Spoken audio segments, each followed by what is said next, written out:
안녕하세요. 이명기 목사입니다. 오늘은 하박국 1장 묵상입니다.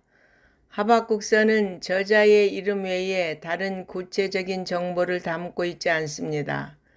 그러나 내용을 보면 시대적 배경이 아수르의 멸망과 바벨론의 유다 침략 시기 사이임을 알려줍니다. 내용에 있어서 독특한 점은 선지자가 하나님께 질문하고 하나님이 답변해 주는 방식으로 전개되고 마지막은 기도 속에 환상으로 임재하시는 하나님을 묘사하고 있으며 영광의 찬송으로 마무리됩니다. 하박국은 그의 탄식과 질문 속에서 왜 하나님이 유다의 죄악을 벌하지 않으시고 묵인하시는지에 관해 질문했습니다. 그는 유다 백성의 사악한 행위와 방탕한 생활을 저지하기 위해 노력을 다하며 하나님께 수시로 간구했습니다.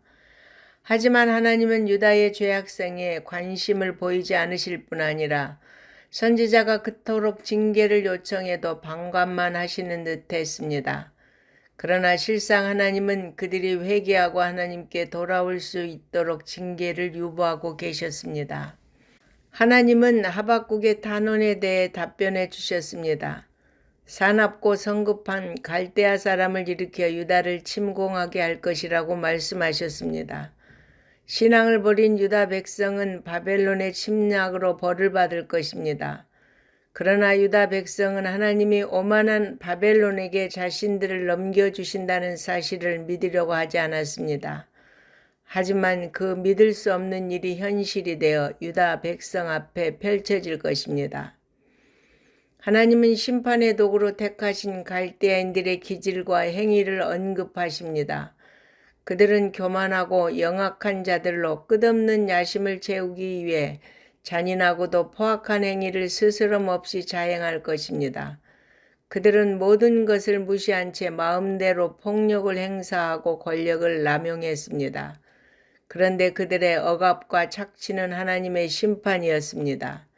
하나님의 심판은 그토록 빠르고 무시무시합니다. 하나님은 바벨론을 통해 유다를 심판하셨듯이 지금도 이 땅을 심판하실 것입니다. 예수님의 초림은 예수님의 재림을 확증하며 예수님이 재림하시는 그날에 이 땅은 공의로우신 하나님의 심판을 받게 될 것입니다. 그 누구도 하나님의 심판을 피할 수 없으며 저항할 수 없습니다. 그러나 하나님은 이미 우리에게 그 심판을 피할 수 있는 길을 열어주셨습니다. 그 길이 바로 진리와 생명이신 예수 그리스도를 믿고 따르는 것입니다. 이 귀한 은혜를 주신 하나님께 우리는 감사하며 이 사실을 모르는 사람들에게 전해야 합니다. 하박국 선지자는 갈대아 사람을 심판의 도구로 사용할 것이라는 하나님의 심판 계획을 인정했습니다. 그리고 유다가 하나님의 심판을 받아 고난을 겪을지라도 언젠가는 하나님의 은총으로 회복될 수 있으리라는 확신을 갖게 되었습니다. 그러나 공의로우신 하나님이 온갖 악을 자행하는 갈대아 사람을 통해 유다 백성을 심판하신다는 것을 도저히 이해할 수 없었습니다.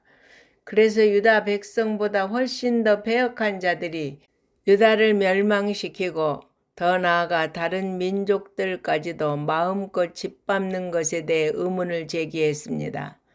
선지자는 하나님이 유다를 징벌하시려면 유다 백성보다 더 의로운 백성을 도구로 사용하셔야 하지 않느냐고 항변한 것입니다. 그는 악한 사람들이 그들보다 선한 사람을 학대하는 것은 부당하다고 생각했습니다. 우리는 하박국 선지자처럼 하나님의 섭리를 이해하기 어려울 때가 많습니다. 그러나 피조물인 우리 인간은 하나님이 하시는 일을 겸손한 자세로 받아들이고 기다려야 합니다. 왜냐하면 하나님은 절대 실수하지 않으시기에 하나님의 공의로우심을 믿고 순종하면 궁극적으로 감사할 수밖에 없기 때문입니다. 아멘.